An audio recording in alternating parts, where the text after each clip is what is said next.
ഇപ്പോൾ വരുന്ന വളരെ പ്രധാനപ്പെട്ട ഒരു ബ്രേക്കിംഗ് വാർത്തയിലേക്കാണ്. Reporter breaking. റേഷൻ വാങ്ങിയവരുടെ വീടുകളിലെത്തി പരിശോധന നടത്താനുള്ള ഭക്ഷ്യവകുപ്പിന്റെ തീരുമാനത്തിനെതിരെ റേഷൻ വ്യാപാരികൾ. ഇ-പോസ് സംവിധാനം നടപ്പാക്കിയതിനു ശേഷവും വീട് കയറി പരിശോധന നടത്തുന്നത് വ്യാപാരികളെ അപമാനിക്കുന്നതിന് തുല്യമാണെന്നാണ് അവർ പറയുന്നത്. പരിശോധന നടത്തിയാൽ കടയടച്ച് സമരം ചെയ്യുമെന്ന നിലപാടിലാണ് വ്യാപാരികൾ. ഞങ്ങൾ വിരളമർത്തി അരി കൊടുക്കുന്നവരാണ് ഞങ്ങൾ. അത്രയും സുതാര്യമായൊരു വിതരണം നടത്തുന്ന ഞങ്ങളെ പൊതുജന മധ്യത്തിൽ അപമാനിക്കുന്നു. ഈ പരിശോധന തുടർന്നാൽ ഞങ്ങൾ റേഷൻ കട അടച്ചിടും. അക്കാര്യത്തിൽ ഒരു സംശയം വേണ്ട. അപ്പോൾ മാന്യമായ വേതനമില്ല, വേതനം പുതുക്കിയിട്ടോ 7 കൊല്ലമായി. അപ്പം ഞങ്ങളെ സംബന്ധിച്ചിടത്തോളം ഞങ്ങളെങ്ങനെ ജനങ്ങളുടെ ഇടയിൽ ഇങ്ങനെ മോശക്കാരാക്കുന്ന രൂപത്തിൽ ഗവൺമെൻറ് മുന്നിലാണ്. ഞങ്ങളുടെ വിഷയങ്ങൾ ചർച്ച ചെയ്ത് പ്രശ്നങ്ങൾ തീർക്കാനോ സർക്കാരിന് സമയമില്ല.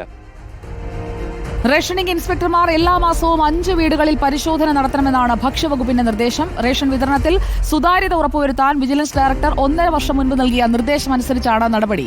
സിനോജ് തോമസ് നമുക്കൊപ്പം എത്തുന്നു. സിനോജാണ് ഈ വാർത്ത ബ്രേക്ക് ചെയ്യുന്നത്. സിനോജ്, പ്രതിഷേധത്തിലേക്ക് പോകുമെന്ന് വ്യാപാരികൾ പറയുന്നതിന് ഒരു അടിസ്ഥാനമുണ്ടല്ലോ. കാരണം ഈ സംവിധാനങ്ങൾ, സാങ്കേതിക സംവിധാനങ്ങളിലൂടെ ഈ പ്രോസസ് ആകെ കടന്നു പോകുമ്പോൾ വീണ്ടും വീട് കയറിയുള്ള പരിശോധന എന്തിനാണ്?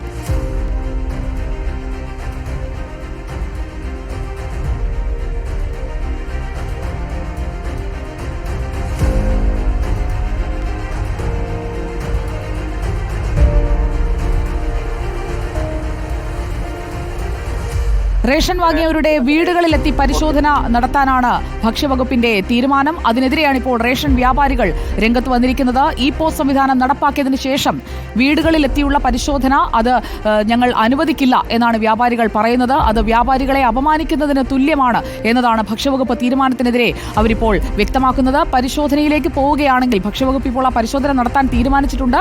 ആ പരിശോധനയിലേക്ക് പോയാൽ കടയടച്ച് സമരം ചെയ്യും എന്നുള്ള നിലപാടിലാണ് വ്യാപാരികൾ. റേഷനിംഗ് ഇൻസ്പെക്ടർമാരാണ് വീട് കയറി പരിശോധന നടത്തേണ്ടത്. സിനോജ് തോമസ്, 5 വീടുകളിൽ എല്ലാ മാസവും റേഷനിംഗ് ഇൻസ്പെക്ടർമാർ പരിശോധന നടത്തിയാൽ റേഷൻ കടകൾ പ്രവർത്തിക്കാത്ത ഒരു സാഹചര്യത്തിലേക്ക്, സമരത്തിലേക്ക് പോകുമോ അവർ?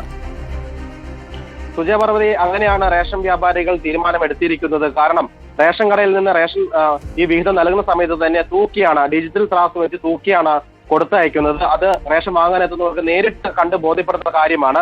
അതോടൊപ്പം തന്നെ എത്ര കിലോ അരി കിട്ടുമെന്ന് അവർക്ക് അറിയാവുന്ന കാര്യമാണ്. അങ്ങനെ വാങ്ങി തൂക്കിക്കൊണ്ടു പോകുന്ന അരി വീട്ടിലെത്തിയ ശേഷം കൃത്യമായി വീട്ടിലെത്തിയോ എന്ന് പരിശോധിക്കാൻ വേണ്ടി വീടുകളിൽ ഈ റേഷൻ ഇൻസ്പെക്ടർമാർ എത്തുന്നത് ശരിയായ നടപടിയല്ലാതെ റേഷൻ വ്യാപാരികളെ അപമാനിക്കാൻ വേണ്ടിയാണെന്നാണ് പരാതി. അതിന്റെ അടിസ്ഥാനത്തിൽ അങ്ങനെ ഒരു പരിശോധനയുമായി മുന്നോട്ട് പോയി കഴിഞ്ഞാൽ കടകൾ അടച്ചുള്ള സമരത്തിൽ പോകുമെന്നാണ് പറയുന്നത്. കാരണം ഈ അടുത്ത ജനുവരി 6-ാം തീയതി മുതൽ വിവിധ ആവശ്യങ്ങൾ ഉന്നയിച്ചുകൊണ്ട് റേഷൻ വ്യാപാരികൾ സമരത്തിലേക്ക് നീങ്ങുകയാണ്. അതിന്റെ കൂടെ പശ്ചാത്തലത്തിലായിരിക്കണം ഈ രീതിയിലുള്ള ഒരു പരിശോധന നിർദ്ദേശം നൽകിയതെന്നാണ് റേഷൻ വ്യാപാരികൾ പറയുന്നത്. കാരണം കഴിഞ്ഞ വർഷം 2023 മാർച്ച് 24-ാം തീയതി വിജിലൻസ് ഡയറക്ടർ നൽകിയ നിർദ്ദേശപ്രകാരം ഈ 1.5 വർഷത്തിന് ശേഷമാണ് ഇങ്ങനെ ഒരു തീരുമാനം ഈ പൊതുവിതരണ വകുപ്പ് എടുത്തിരിക്കുന്നത്. എന്തുകൊണ്ട് ഇത്ര കാലതാമസം ഇങ്ങനെ ഒരു തീരുമാനം എടുക്കാൻ ഉണ്ടായി എന്നൊരു പ്രധാന ചോദ്യത്തിനുള്ള ഒരു ഉത്തരമാണ് റേഷൻ വ്യാപാരികൾ ചോദിക്കുക കൂടെ ചെയ്യുന്നത്. കാരണം റേഷൻ വ്യാപാരികൾക്ക് ഓരോ 2 മാസം കൂടുമ്പോഴാണ് അവരുടെ വേതനം ലഭിക്കുന്നത്. ഓണത്തിന് പ്രഖ്യാപിച്ച ഓണറേറിയം 1000 രൂപ ലഭിച്ചിട്ടില്ല. കിറ്റ് വിതരണം നടത്തിയതിന്റെ കമ്മീഷൻ തുക സുപ്രീം കോടതി പറഞ്ഞിട്ട് പോലും എല്ലാവർക്കും ഇതുവരെ ലഭിച്ചിട്ടില്ല. അങ്ങനെ നിരവധി പരാതികൾ റേഷൻ വ്യാപാരികൾ സർക്കാരിനെതിരെ കുറെ മാസങ്ങളായിട്ട് ഉന്നയിക്കുന്നുണ്ട്. അതിന്റെ എല്ലാം പശ്ചാത്തലത്തിൽ കൂടിയാണ് ഇങ്ങനെ ഒരു പരിശോധന കൂടി വരുന്നത്. അതോടൊപ്പം തന്നെ വീടുകൾ കയറിയുള്ള പരിശോധനയ്ക്കൊപ്പം തന്നെ റേഷൻ കടയിൽ നിന്ന് അരി വാങ്ങി പുറത്തേക്ക് ഇറങ്ങുന്ന ആളുകളെ കൂടി പരിശോധിക്കാൻ വേണ്ടി ഈ ഉത്തരവിൽ പറഞ്ഞിട്ടുണ്ട്. അതിൽ തെറ്റില്ല എന്ന് പറയുന്നു. കാരണം ഇതേപോലുള്ള റേഷൻ കടകളിൽ വന്ന് പരിശോധന നടത്തി കഴിഞ്ഞാൽ ആളുകൾ സഞ്ചിയിൽ അരി വാങ്ങി പോകുന്ന സമയത്ത് വേണമെങ്കിൽ തൂക്കി നോക്കാം, വേണമെങ്കിൽ അതേ കടയിലെ ത്രാസിൽ വേണമെങ്കിൽ തൂക്കി നോക്കാം, അതിൽ തെറ്റില്ല. പക്ഷേ ഈ വീട്ടിലേക്ക് കൊണ്ടുപോയ ശേഷം അതിൽ എന്ത് ഉത്തരവാദിത്തമാണ് റേഷൻ വ്യാപാരികൾക്കുള്ളത്? കൊണ്ടുപോകുന്ന ആള് അരി മറിച്ചു കൊടുക്കുകയോ അല്ലെങ്കിൽ വേറെ ആൾക്ക് നൽകുകയോ അത് എന്തെങ്കിലും തരത്തിൽ മാറ്റിവെക്കുകയോ ചെയ്തു കഴിഞ്ഞാൽ അളവിൽ കുറവ് വരും. ആ അളവിൽ കുറവ് വന്നാൽ അതിന്റെ ഉത്തരവാദിത്തം റേഷൻ വ്യാപാരികൾ എങ്ങനെ ഏറ്റെടുക്കുമെന്നാണ് വ്യാപാരികൾ ചോദിക്കുന്നത്. അത് ന്യായമുള്ള ചോദ്യം തന്നെയാണ്. ഏതായാലും അങ്ങനെ ഒരു ഉത്തരവ് നിലവിലുണ്ട്. മാസത്തിൽ എല്ലാ റേഷൻ ഇൻസ്പെക്ടർമാരും 5 വീടുകൾ കയറി പരിശോധന നടത്താനാണ് നിർദ്ദേശം നൽകിയിട്ടുള്ളത്. പക്ഷേ ആ നിർദ്ദേശം പാലിച്ചു തുടങ്ങിയിട്ടില്ല. കാരണം റേഷൻ വ്യാപാരികളുടെ വലിയ പ്രതിഷേധം നിലനിൽക്കുന്ന സാഹചര്യത്തിലാണ് ആ പരിശോധന നടക്കാത്തത്. അതുകൊണ്ട് തന്നെ സർക്കാർ ആ ഉത്തരവ് മരവിപ്പിച്ചിട്ടില്ല. അങ്ങനെ തന്നെ ഉത്തരവ് നിലനിൽക്കുകയും ചെയ്തു. റേഷൻ വ്യാപാരികൾ, അതായത് ഇപ്പോൾ ഈ സിവിൽ സപ്ലൈസ് ഇൻസ്പെക്ഷൻ ഉണ്ടല്ലോ, അതേക്കുറിച്ച് പറഞ്ഞിരുന്നല്ലോ സിനോജ്. ഈ ബിൽ പ്രകാരമുള്ള അളവിലും തൂക്കത്തിലും അപാകതയുണ്ടായാൽ റേഷൻ കടയ്ക്കെതിരെ നടപടി സ്വീകരിക്കുമെന്നാണ് അധികൃതർ പറയുന്നത്. ഈ ജില്ലാ സപ്ലൈ ഓഫീസർക്ക് 5 കടയിലെങ്കിലും പരിശോധന നടത്തി റിപ്പോർട്ട് കൊടുക്കണം. ആ ഒരു വ്യവസ്ഥയിൽ തെറ്റില്ല. പക്ഷേ ഈ വീട് കയറിയുള്ള പരിശോധനയുടെ മാനദണ്ഡം എന്താണ്? അവിടെ തന്നെ പരിശോധന നടത്താമല്ലോ. അളവിലും തൂക്കത്തിലും വ്യത്യാസമുണ്ടോ എന്ന് അപ്പോൾ തന്നെ പരിശോധിച്ചാലല്ലേ അറിയാൻ കഴിയൂ.